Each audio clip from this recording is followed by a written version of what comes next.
छठा अध्याय। नारद जी बोले, जब 2 घड़ी रात अवशेष रहे, तिल कुश अक्षत चंदन आदि लेकर शुद्ध होकर जलाशय पर जाए। नहर की अपेक्षा कर्म से 10 गुना, झरना से 10 गुना नदी में, और नदी से 10 गुना संगम पर स्नान करने का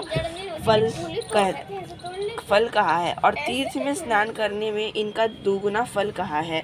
स्नान के पूर्व विष्णु भगवान का ध्यान करें। स्नानार्थ पूर्व विष्णु भगवान का ध्यान करके स्नानार्थ संकल्प करे। फिर तीर्थ में उपस्थित देवताओं को क्रमशः अर्घ्य, पाद्य, आचमन आदि देवे। अर्घ्य, हे कमलनाथ आपको नमस्कार है। जलशायी भगवान आपको नमस्कार है। हे हर्षिकेश आपको प्रणाम है। मेरे दिए हुए अर्घ्य को आप ग्रहण करें।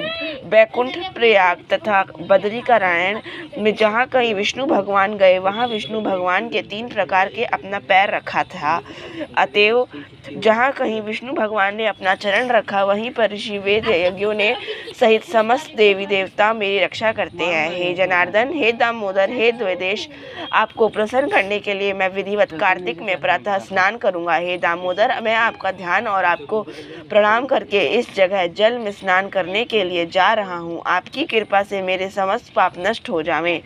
हे हरि, कार्तिक मास में व्रत तथा विधिवत पूर्वक स्नान करने वाला मैं अर्घ्य देता हूँ। आप राधिका के सहित ग्रहण करें। हे कृष्ण, हे प्रबल राक्षसों का नाश करने वाले भगवान, मैं पाप नाशक इस कार्तिक मास में नित्य नैमित्तिक कर्म के द्वारा दिए गए मेरे इस अर्घ्य को आप स्वीकार करें। कार्तिक स्नान का व्रत करने वाला भागीरथी गंगा, विष्णु, शंकर तथा सूर्य का ध्यान करके जल में प्रवेश करे और निमित्त पूर्वक जल में खड़ा होकर विधिवत पूर्वक स्नान करे। गृहस्थ तिल और आंवले का चूर्ण लगाकर, विधवा स्त्री तथा यति तुलसी के मूल की मृतिका लगाकर स्नान करे। सप्तमी, अमावस्या, नवमी, त्रयोदशी, द्वादशी, दशमी तिथियों को आंवले तथा तिल का से स्नान नहीं करना चाहिए। प्रथम मल स्नान करके पुनः मंत्र स्नान करे। स्त्री और शूद्र वेदोक्त मंत्रों से स्नान न करे, उन्हें पौराणिक मंत्रों के स्नान करना चाहिए। स्नानार्थ मंत्र जिन भक्त भावन भगवान ने देवताओं के कार्य के लिए 3 प्रकार का रूप धारण किया था, वे ही पापनाशक विष्णु भगवान अपने ही कृपा से मुझे पवित्र बनावे। विष्णु की आज्ञा से कार्तिक व्रत करने वालों को समस्त इंद्र आदि देवता रक्षा करते हैं, अतः वे सब मुझको पवित्र करें। बीजों, रहस्य तथा यज्ञों सहित समस्त वेदों के मंत्र, कश्यपादि ऋषि, इंद्र आदि समस्त देवता मुझको पवित्र करें। गंगादि सभी नदियाँ, संपूर्ण तीर्थ, 7 समुद्र और समस्त जलाशय हमको पवित्र करें। अदिति आदि सती नारियाँ, यक्ष, सिद्ध, सर्प और औषधियाँ, तीनों लोक के पर्वत मुझे पवित्र करे। इन मंत्रों को कहकर स्नान करने के पश्चात व्रती हाथ में पवित्री धारण करे।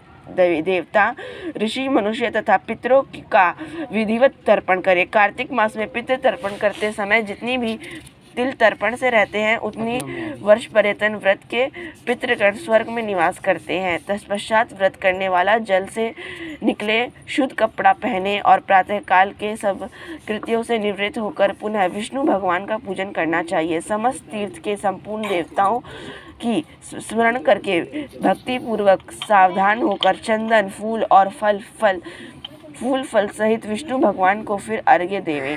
अर्घ्य मंत्र का अर्थ, नियम से पवित्र कार्तिक मास में मैंने स्नान किया है। हे विष्णु भगवान, राधा के साथ आप मेरे दिए अर्घ्य को ग्रहण करें। तब चंदन, फूल और तांबुल आदि में वेद के प्रांगण ब्राह्मणों को श्रद्धापूर्वक पूजन करें और बारंबार साष्टांगन प्रणाम करें। ब्राह्मणों के दाहिने पैर में तीर्थ रहते हैं, मुख में वेद और समस्त अंगों में देवतागण निवास करते हैं। ब्राह्मणों की पूजा करने से उन सभी की पूजा हो जाती है। इस भूतल में विष्णु भगवान गुप्त रूप से ब्राह्मण के स्वरूप में निवास करते हैं। अपने कल्याण की कामना रखने वाले लोग इनका ना अपमान करें और ना इसके साथ विरोध करें। फिर एकांत चित्त में भगवान विष्णु की प्यारी तुलसी माता का पूजन करके उनकी परिक्रमा तथा उन्हें प्रणाम करें। हे देवी, हे तुलसी, देवताओं ने ही प्राचीन काल से तुम्हारा निर्माण किया है और ऋषियों ने तुम्हारा पूजन किया है। हे विष्णु की प्यारी तुलसी, आपको प्रणाम है। आप मेरे सब पाप को नाश करें। इसके पश्चात स्थिर चित्त में विष्णु भगवान की पुराणिक कथा को सुनना चाहिए और भक्ति पूर्वक वैदिक ब्राह्मणों का पूजन करना चाहिए। इस प्रकार भक्ति पूर्वक जो लोग परवक्त पूर्वक विधान से कृत्य करते हैं उसे विष्णु लोक की प्राप्ति होती है। समस्त रोगों तथा पापों को नष्ट करने वाला, मनुष्य को श्रेष्ठ बुद्धि देने वाला, पुत्र धनादि का साधन, मुक्तिदायक कार्तिक के व्रत के अतिरिक्त कोई उत्तम व्रत इस संसार में नहीं है। बोलो विष्णु भगवान की जय, तुलसी माता की जय।